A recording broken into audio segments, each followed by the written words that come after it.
My name is Emma. I'm a 33-year-old homemaker.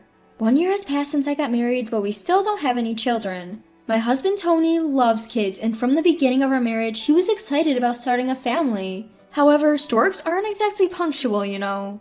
Impatient, Tony suggested I get a checkup at the hospital, so I visited an obstetrician. After many tests, I was relieved to hear the doctor say there's nothing wrong, but right when I let my guard down, Tony suddenly declared, "Sorry, I want a divorce." Why? There's nothing wrong with me. I really want kids soon, Emma. If we keep going like this, I'm too worried about when we'll have them. I was at a loss for words. We've only been married for a year. I've proven to have the ability to get pregnant. Can't you wait a bit longer? But Emma, you're already 33. While we're waiting, you'll turn into an old lady. Actually, you might already be an old lady, ha. I want to give my child a young and beautiful mother.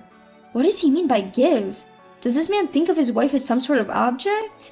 His words stabbed me in the heart. But I love Tony. I tried my best to persuade him not to divorce, but I couldn't change his mind and we separated after just a year. I was so depressed I couldn't think about anything, but as time passed, I began to see Tony's true colors. He didn't love me as much as I thought. Perhaps he only saw me as a tool to have a baby. The moment that thought turned into conviction was 2 years later. I heard from my friend Catherine that Tony was having a shotgun wedding with his new girlfriend. Catherine has been my best friend since college and coincidentally worked at the same company as Tony. So she was mutual friends between me and Tony. Having bright and friendly characteristics, Catherine was popular with everyone. Relying on that, Tony seemed to confide in her about anything. His current wife, it seems they've been involved since he was still married to you. Wait, does that mean he cheated on me? Exactly, blaming you for not being able to have a child while he was fooling around with another woman. Catherine put down her coffee cup roughly and looked at me. Emma, don't let that guy get you down. Find someone new. Encouraged, I finally put my feelings in order. And 1 year later, I got remarried. After the divorce, I worked part-time at a call center and met Ray, who was 2 years older, and we started dating. About 6 months into our relationship, he proposed to me. I'm so happy, but, well... You don't want to marry me? No, it's not like that. I might have difficulty getting pregnant. What do you mean? When I explained in detail the circumstances of my divorce with my ex-husband, Ray laughed it off, saying, "Oh, is that all? The doctor said there was no problem with you, Emma, right? Besides, having a baby is something we face and deal with together as a couple. Stop thinking of it as just your responsibility." Hearing those words, I couldn't help but cry. And what if we can't have kids? We'll just walk through life together, just the two of us. The warmth of Ray, as he said that and held me, I will never forget for the rest of my life. I was truly happy in my remarriage. Ray, my husband, was great with housework and he took care of himself without any help. It's probably because I've been single for a long time, but thanks to that, I was able to meet you, Emma. I'm grateful to God. He said, blushing and looking adorable. He was a great cook too, treating me to authentic Italian dishes. In comparison, Tony, my ex-husband, wouldn't even take the trash out, so I was surprised to see a man being so self-sufficient. I guess I was truly fulfilled. One day, half a year after we got married, I found out I was pregnant. At a routine checkup at the OBGYN, I was told, "Congratulations!" I couldn't believe it. I rushed home to tell Ray, who had just come back from work. Are you serious? Way to go, Emma! Suddenly, he lifted me up and I was startled. Hey, cut it out, Ray! Sorry, I don't want to startle the baby. He gently put me down and then started to caress my belly. I'm glad you're happy. Of course I am, it's our baby! Looking at Ray, whose eyes were welling up with tears, I felt my own eyes starting to water. It's all thanks to you, Ray. Being with you, I felt so calm and safe. I think that's why I could conceive. You have to take care of yourself, okay? Absolutely no overexertion. Yes, I understand. The next 10 months were like a dream. I barely had any morning sickness, and during my second trimester, Ray and I enjoyed shopping for baby items. Then, one day before my due date, my phone rang. It was a call from Tony, my ex-husband. After some hesitation, I answered the call. Hello? Hey, Emma, it's me. Hi, long time no see. I heard from Catherine. Is it true you're pregnant? Yes, it's true. Why? I thought you couldn't get pregnant. His insensitive comment left me speechless. Maybe I should have been a bit more patient. Tony joked, which wasn't funny at all. I didn't need your patience. How's things with your new wife? Huh? No, what are you talking about? He played dumb. Well, it doesn't matter to me anyway. Bye. I ended the call with an exasperated voice. Wondering about the purpose of his call, I told Ray about it when he came back from work. I didn't divorce him out of hatred, but his sudden call has upset me. Maybe he had a fight with his current wife? Maybe he wanted you to listen to his grumbles.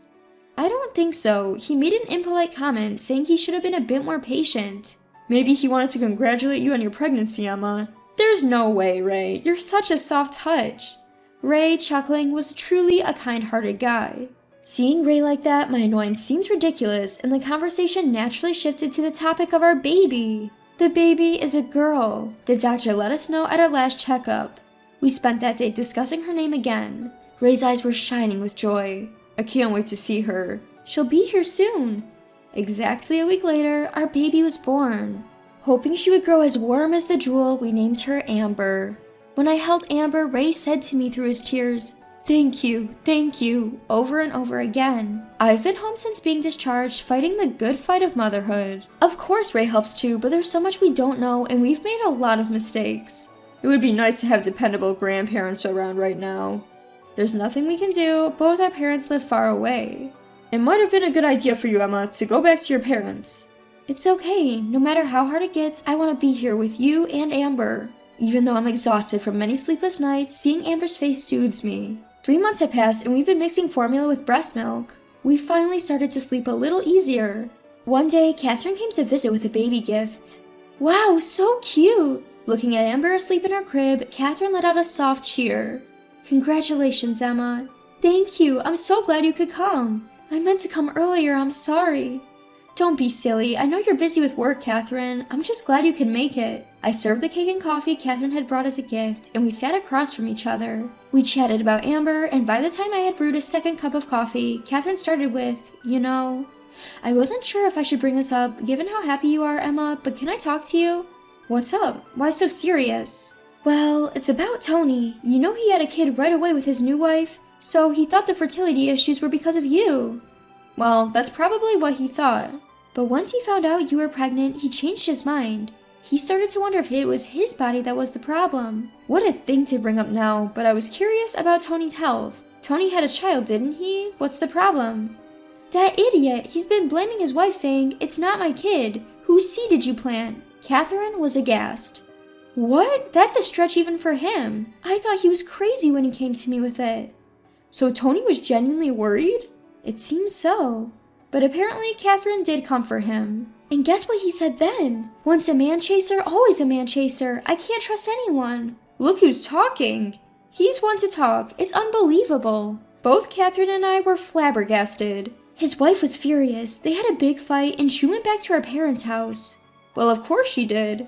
What should I do? He came to me whining, but I yelled back at him. How should I know? I imagined Tony getting yelled at by Catherine and couldn't help laughing again. Anyway, Tony's place is a real mess, I'm worried about Emma saying something unnecessary. Don't you think it's fine? He doesn't concern me anymore. Well, yes, but he's not himself these days. Looking at the genuinely worried Catherine, I thought this woman is truly kind. I'll block Tony's calls. Sounds good. Also warn him not to contact me. At that moment, I heard the crying of Amber, who had just woken up from her nap. I got up and picked up Amber. Can I hold her too? Catherine stretched out both arms. While the two of us were calming Amber down, Tony completely slipped from my mind. A month passed like this and I was busy with childcare. There was no contact from Tony. However, Tony's wife showed up with her child all of a sudden. She said she got the address from her mother-in-law. She had informed her in-laws about the whereabouts just in case. Tony's wife, who introduced herself as Sophia, was a cute woman in her 20s with large, impressive eyes. Her almost 2-year-old son, John, was the spitting image of Sophia. We sat opposite each other on the sofa. John was completely absorbed in playing with my daughter, who was lying down. I'm sorry for showing up unannounced. I just had to apologize to you, Emma. Sophia began. Apologize? Yes, I was dating Tony without knowing he was already married. I'm really sorry for everything that happened. I was honestly perplexed by her apology. The truth is, an apology now just complicates things. So you came all this way to apologize? No, we've decided to get a divorce. What? With Tony? Yes, it doesn't concern you, Emma, but I really wanted to hear this, so I forced my way in. Sophia began to talk as if a dam had burst. Her story was full of surprises. I was harshly accused of having a child that wasn't his. To prove him wrong, I took a DNA test to establish Tony's paternity. So, hasn't the issue been resolved?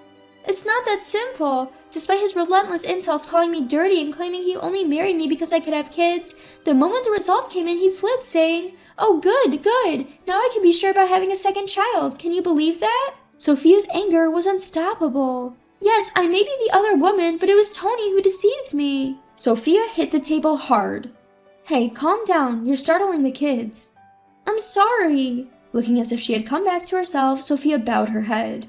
So, you've decided to get a divorce? Yes, he only sees his wife as a tool for producing children. It doesn't matter who he's with. I understand that feeling all too well, because I had felt the same way. If asked whether I hate Sophia sitting in front of me, I might say yes, but at least her child is not to blame. Watching the children play happily, I couldn't help but feel sorry for them. Fortunately, Tony's parents are on my side. They're so disgusted with his stupidity that they banned him from their home. His parents are such nice people.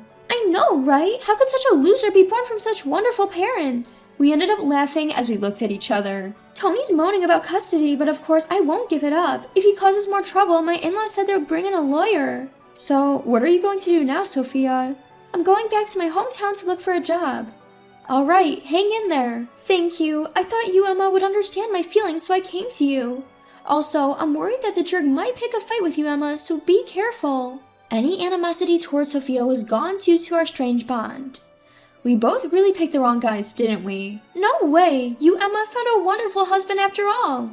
You still have plenty of chances ahead, Sophia. With a broad smile on her face, Sophia left. I might never see her again, but I wish her the best from the bottom of my heart. I heard from Catherine that Tony and Sophia's divorce was official a month later. I've gotten a new smartphone and Tony hasn't contacted me. However, it seems that Tony keeps telling people that I was the cause of his divorce. What a loser. He still says that if Emma had just gotten pregnant quickly, there wouldn't have been any problem. Catherine is raging over the phone. I was so pissed off I gave him a piece of my mind in front of everyone. What did you do? I decided to transfer him to a subsidiary. Catherine is Tony's boss. The competent woman had climbed her way up to being department head in Tony's division. Isn't that misuse of authority? An enemy of women is an enemy of society.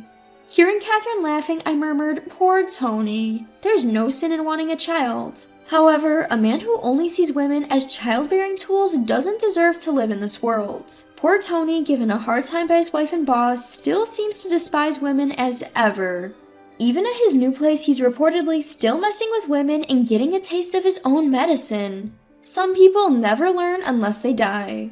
Maybe I should ask the devil that he should GTH.